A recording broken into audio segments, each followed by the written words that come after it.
Hello everyone, मैं sir Bablu Saini student BSc second year का electronics paper चल रहा था, थर्ड पेपर।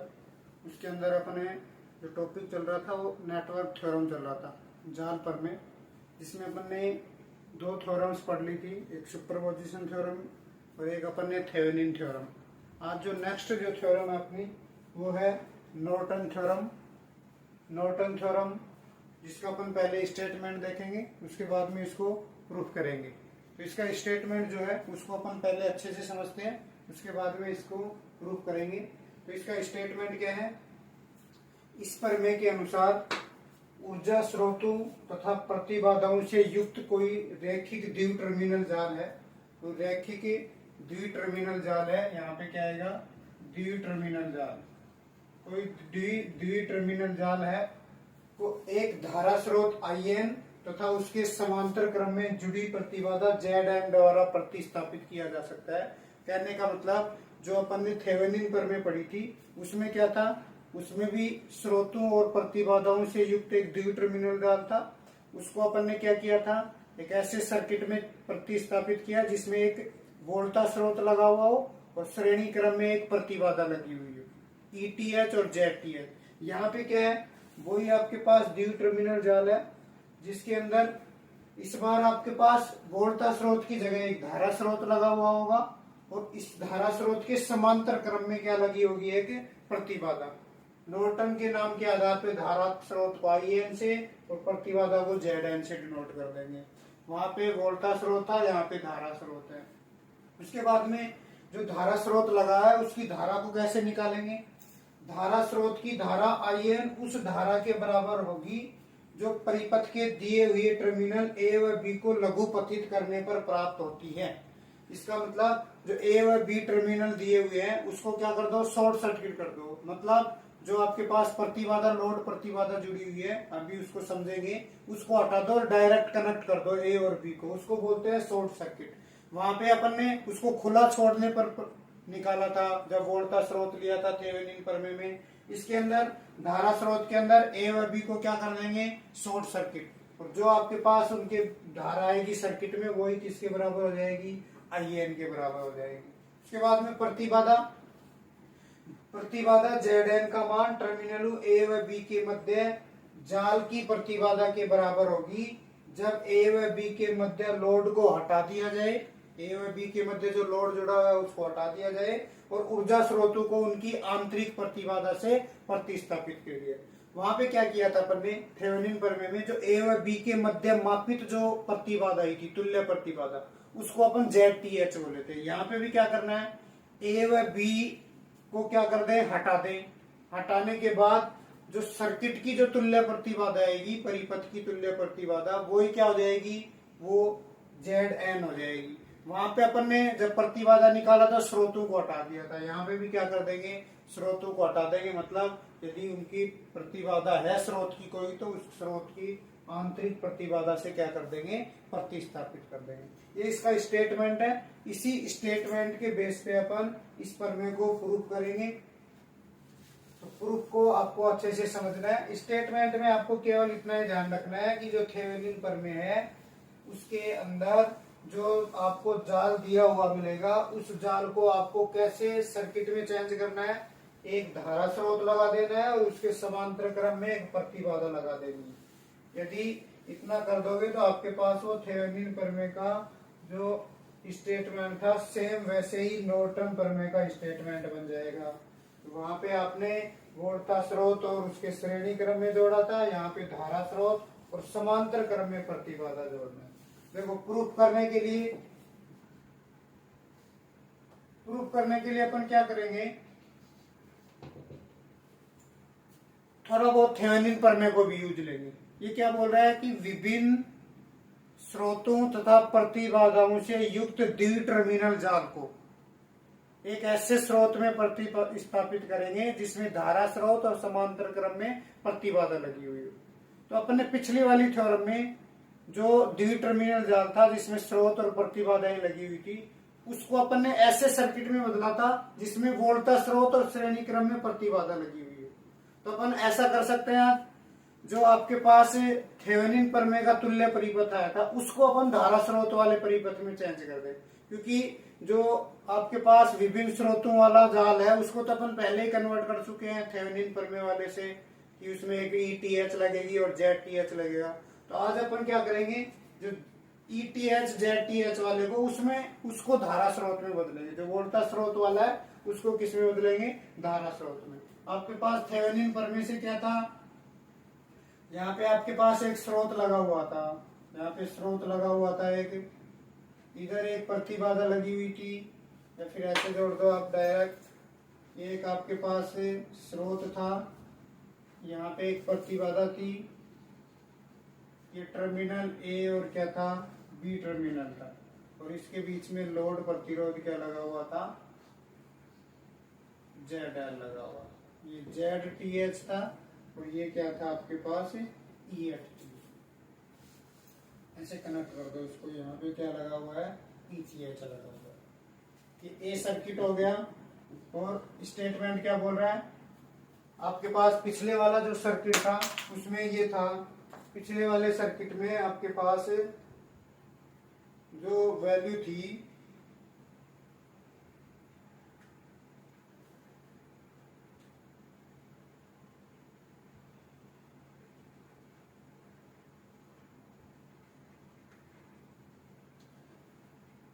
ये आपके पास ऐसा सर्किट कुछ था, यहाँ पे स्रोत लगा हुआ था, इसमें एक प्रतिबाधा लगी हुई थी, फिर यहाँ पे प्रतिबाधा लगी हुई थी, और यहाँ पे प्रतिबाधा लगी हुई, यहाँ पे लोड प्रतिरोध लगा हुआ था, और ये आपके पास टर्मिनल ए और क्या था, बी टर्मिनल था।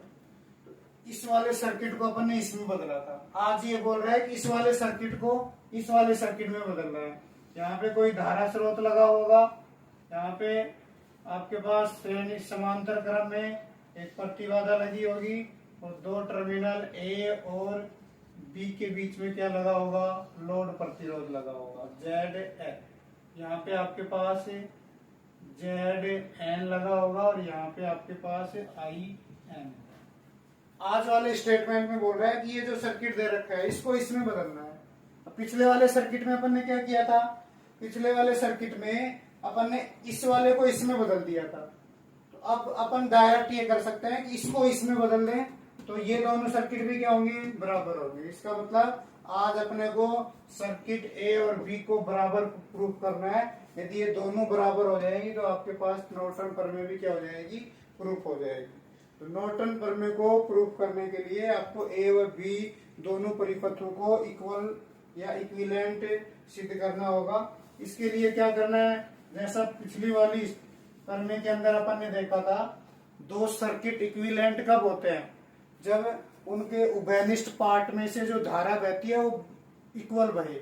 इसका मतलब इस सर्किट में भी ए और बी दो टर्मिनल दे रखे हैं, उनके मध्य एक लोड प्रतिरोध ZL लगा हुआ है।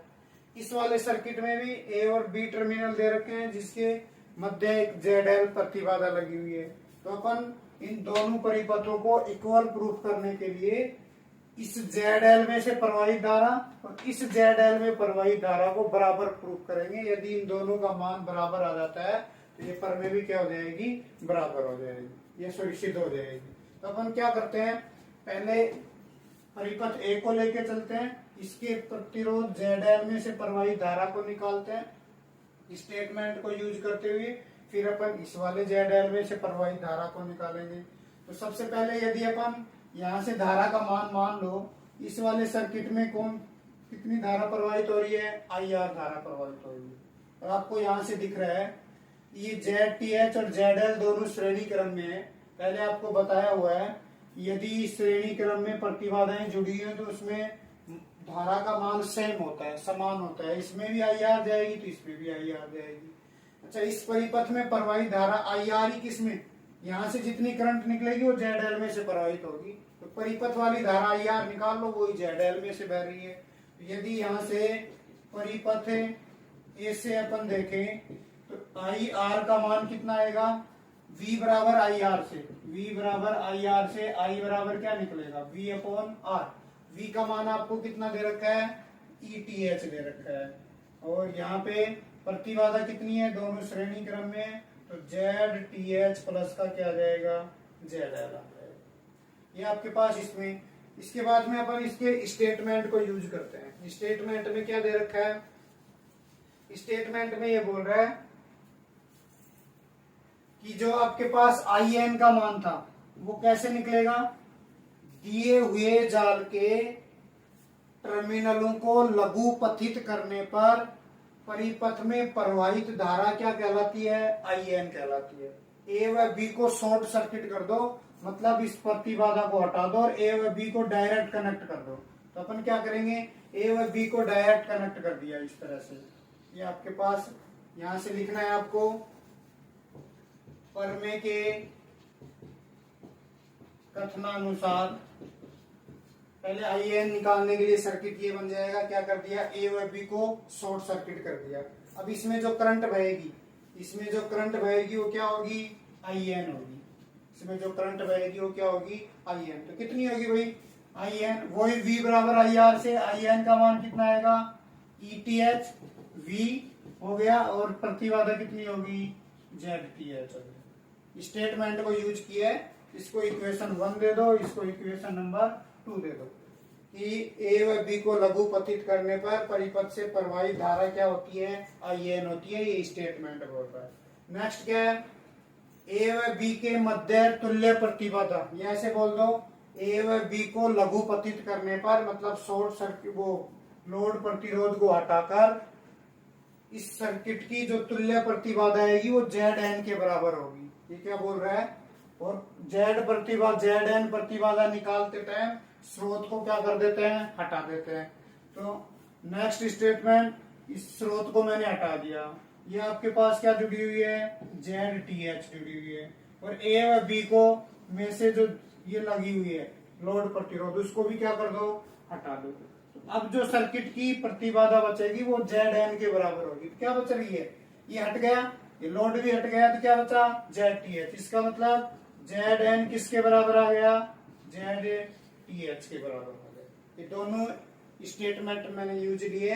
पहला स्टेटमेंट ये वाला है जो डायग्राम बना हुआ है, ए व बी के लघुपतित करने पर इसमें जो करंट बहेगी वो आई एन होगी। ए व बी को या ए व बी से लोड को हटाकर या तथा स्रोतों को हटाकर जो प्रतिबाधा बचती है वो क्या होती है? जेड एन होती है। समीकरण 2 और 3 को समीकरण 1 के अंदर रख दो। तो आपके पास जो परिपथ ए था उसके लोड में से प्रवाहित धारा आ जाएगी ईटीएच। यहां से आप क्या करो? ईटीएच का मान कितना रख सकते हो? इधर जेड टी एच को गुणा कर दो। तो समीकरण 2 व 3 से मान समीकरण 1 में रखने पर, 1 में रखोगे तो कितना आएगा? I R is equal to ETH का मान रखोगे I N Z T H upon में कितना आ जाएगा? जेड टी एच प्लस का कितना आ गया? जेड एल आ गया।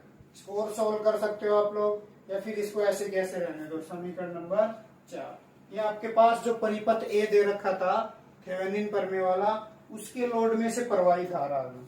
अब क्या करेंगे? जो परिपथ बी दे रखा है उसके लोड में से प्रवाहित धारा को निकालेंगे। उसके लोड में से प्रवाहित धारा इसके बराबर आ जाएगी तो आपकी प्रमेय क्या हो जाएगी? सिद्ध हो जाएगी। तो यहां से परिपथ बी से, परिपथ बी क्या था भाई? ये तो एक धारा स्रोत लगा हुआ था जिसको बोल रहे थे अपन आई एन। यहाँ पे इसके समांतर क्रम में एक प्रतिबाधा लगी हुई थी जिसको अपन क्या बोल रहे थे? Z N. और यहाँ पे लोड प्रतिरोध लगा हुआ था जिसको अपन बोल रहे थे जेड एल। और ये टर्मिनल ए और क्या था? बी। यहां से आपको इस जेड एल में प्रवाहित, मान लो इसमें कितनी धारा बह रही है? आई आर डैश बह रही है। इसमें कितनी मान लेते हैं? आई आर डैश। तो आई आर डैश का मान निकालना है। तो आई आर डैश का मान कैसे निकालोगे? यहाँ पे देखो, यहां से जो करंट आ रही है यहाँ पे, ये कितनी आ रही है? I N. आपको दे रखा है कितनी करंट आ रही है? आई एन आ रही है। ये आई एन करंट इस संधि बिंदु पे, ये आपको एक संधि बिंदु दिख रहा है, नोड बिंदु, यहां से डिवाइड हो जाएगी। धारा का विभाजन नियम लग जाएगा यहाँ पे। तो देखो आई एन कुछ इधर गई तो कुछ नीचे चली जाएगी। इधर तो कितनी गई भाई? इधर तो बोल रहा है कितनी जा रही है? आई आर डैश। इधर कितनी जाएगी? शेष बच गई जो जेड एन में से जाएगी। तो इधर जो करंट जाएगी वो कितनी जा रही है, आई एन माइनस का आई आर डैश। ये आई एन इधर से आई, ये इस संधि बिंदु पे बट गई, इधर करंट कितनी जा रही है आई आर डैश, तो इसमें से कितनी जाएगी आई एन माइनस का आई आर डैश। अब यहाँ पे क्या लगाओ, धारा विभाजन नियम लगा दो। धारा विभाजन नियम क्या होता है, समांतर शाखाओं पर वोल्टता का मान क्या होता है, समान होता है। ये वाली शाखा और ये वाली शाखा, ये ZL और ZN दोनों समांतर हैं, इस पे वोल्टता और इस पे वोल्टता क्या होगी, समान होगी। धारा विभाजन नियम आपको बता चुका हूं मैं, दो समांतर शाखाओं में वोल्टता का मान समान होता है, उसको बोलते हैं धारा विभाजन नियम। तो इस पे वोल्टता कितनी आएगी, V बराबर आई आर से, आई कितनी बह रही है इसमें, आई आर डैश, और प्रतिबाधा कितनी दे रखी है ZN, इसमें प्रतिबाधा दे रखी है ZN, और धारा कितनी बह रही है आई एन माइनस का कितनी बह रही है आई आर डैश। आपको तो आई आर डैश चाहिए, इस आई आर डैश को इधर लेके आ जाओ, तो इसमें से आई आर डैश तो आ जाएगा कॉमन, इधर बच गया ZL, और ये इधर आएगा प्लस का क्या हो गया ZN, इज इक्वल टू क्या हो गया ZN इंटू में आई एन। तो I R dash is equal to क्या आ गया ZN I N ZL plus का कितना बच गया ZN। Equation number 5। तो समीकरण 4 और 5 दोनों बराबर है। आई आर डैश ये परिपथ B के लोड प्रतिरोध में प्रवाहित धारा है, ये परिपथ A के लोड में प्रवाहित धारा है। अपन बोल रहे थे कॉमन पार्ट में जब धारा बराबर होती है तो परिपथ भी क्या होते हैं, बराबर होते हैं। तो परिपथ A और B क्या हो गए, तुल्य हो गए। ये इससे अपने नॉर्टन प्रमेय क्या होती है, प्रूफ होती है। एक बार फिर से रिवाइज कर रहा हूं मैं, इसका स्टेटमेंट तो क्या है, विभिन्न स्रोतों तथा प्रतिबाधाओं से युक्त द्वि टर्मिनल जाल को एक ऐसे परिपथ में प्रतिस्थापित किया जा सकता है जिसमें एक धारा स्रोत उसके समांतर क्रम में एक प्रतिबाधा लगी हुई हो। धारा स्रोत की धारा का मान दोनों टर्मिनलों को लघु पथित करने पर उस परिपथ में प्रवाहित धारा के बराबर होती है, और दोनों टर्मिनल जो आपके पास तुल्य है या ZN का मान है, प्रतिबाधा का मान है, दोनों परिपथों से लोड को हटाकर तथा स्रोतों को हटाकर जो परिपथ की तुल्य प्रतिबाधा आएगी वो किसके बराबर होगी, ZN के बराबर। प्रूफ करने के लिए अपन थेवेनिन प्रमेय को थोड़ा यूज ले रहे हैं। विभिन्न स्रोतों और जाल प्रतिबाधाओं से युक्त जाल को अपन पिछले वाली उस प्रमेय में अपन ने किसमें कन्वर्ट किया था, एक ETH और ZTH वाले परिपथ से रिप्लेस किया था। तो आज अपन को क्या करना है, जो आपके पास थेवेनिन वाला तुल्य परिपथ आया था उसको धारा स्रोत में कन्वर्ट करना है, मतलब दोनों को क्या करना है, बराबर प्रूफ करना है। इसमें अपन ने A व B परिपथ बनाए थे। A व B परिपथ को तुल्य सिद्ध करने के लिए उनके कॉमन पार्ट ZR में से प्रवाहित धारा का मान निकाला है, जो इक्वल आया है। इसका मतलब ये प्रमेय क्या हो गई, प्रूफ हो गई। तो ये थी आपके पास नॉर्टन प्रमेय। एक प्रमेय और पढ़ेंगे अपन नेक्स्ट, मैक्सिमम पावर ट्रांसफर, अधिकतम शक्ति संचरण।